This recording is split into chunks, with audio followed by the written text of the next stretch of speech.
So hi వర్స్ welcome to our channel. And junior NTR గారు త్రివిక్రమ్ గారు కాంబినేషన్లో అంటే కుమారస్వామి గెటప్లో ఒక సినిమా అయితే రాబోతుందన్నమాట. సో ఈ టాపిక్ విన్న వెంటనే నా మైండ్ బ్లాక్ అయింది. సో ఎందుకంటే మనం చూస్తున్నాము అరవింద సమేత కానీ మంచి కాంబినేషన్ వాళ్ళది. సో మళ్ళీ ఆ కాంబినేషన్ రిపీట్ కావడంతో చాలా ఆనందం అనిపిస్తుంది. సో కుమారస్వామి గెటప్లో మన జూనియర్ ఎన్టీఆర్ గారు బాగుంటారా అంటే చాలా బాగుంటారని అయితే చెప్పుకోవచ్చు. పౌరాణికం సినిమాలో నందమూరి తారక రాముడు అంటే సీనియర్ ఎన్టీఆర్ గారు ఎంత ఇరగదీసేవాళ్ళు. శ్రీకృష్ణుని క్యారెక్టర్ వేసిన, రావణాసుని క్యారెక్టర్ వేసిన, రాముడి క్యారెక్టర్ వేసిన, ఆ క్యారెక్టర్లో లీనమైపోయి ఆ క్యారెక్టర్నే మొక్కేవాళ్ళు మన తెలుగు ప్రేక్షకులు. అదే వేలో మనము జూనియర్ ఎన్టీఆర్ గారిది యమదొంగ చూసాం. దాంట్లో పౌరాణికం డైలాగు ఏమంటివి ఆ డైలాగ్ విన్నప్పుడే గూస్ బంప్స్ ఇప్పుడు కూడా ఆగవు, ఆ లెవెల్లో డైలాగ్ చెప్పారు. సో అదే వేలో పౌరాణికంలో ఇప్పుడు త్రివిక్రమ్ గారి సినిమా మన ఎన్టీఆర్ సినిమా ఉండబోతుందని అయితే చాలా కామెంట్స్ వస్తున్నాయి. సో ఇంకొకసారి మనం చూసుకున్నట్లయితే త్రివిక్రమ్ శ్రీనివాస్ గారు అంటే మాటల మాంత్రికుడు ఆయన. సో ఏ పాట రాసినా, ఏ మాట రాసినా, ఏ అక్షరం రాసినా ఒక లెవెల్లో ఉంటుంది, వేరే లెవెల్లో ఉంటుంది. సో అలాంటి వ్యక్తి మళ్ళీ ఎన్టీఆర్ గారితో కలవడం అనేది వేరే విషయం అనుకోవచ్చు.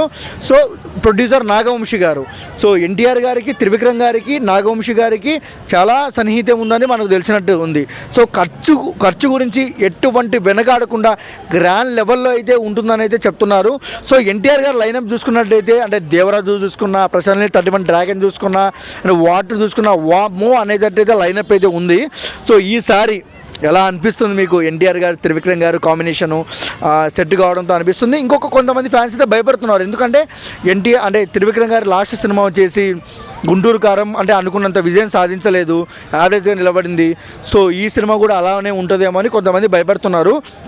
సో ఇక్కడ మనం ఆలోచించాల్సిన విషయం ఏంటంటే బాబీ గారు అంటే డైరెక్టర్ బాబీ గారు సర్దార్ గబ్బర్ సింగ్ ఫ్లాపు, తర్వాత జైల్ అవకుశ బ్లాక్ బస్టర్ హిట్, తర్వాత ఫ్లాపుల్లో ఉన్న డైరెక్టర్కు కంబ్యాక్ ఇచ్చిన సినిమా టెంపర్.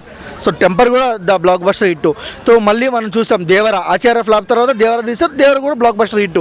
సో ఇప్పుడు త్రివిక్రమ్ గారితో ఈ సినిమా కూడా బ్లాక్ బస్టర్ హిట్ అవుతుందని చెప్పుకోవచ్చు. అంటే ఇక్కడ మనం చూడాల్సిన విషయం ఏంటంటే ఒక దమ్మున్న హీరో మన జూనియర్ ఎన్టీఆర్ గారు. ఎందుకంటే ఏ డైరెక్టర్ అయినా హీరోని లేపుతారు, కానీ ఇక్కడ లేపేది కథను లేపాలన్నా, డైరెక్టర్ని లేపాలన్నా ఒక జూనియర్ ఎన్టీఆర్ గారికి సాధ్యమని అయితే నాకైతే నా పర్సనల్ అభిప్రాయం అనమాట.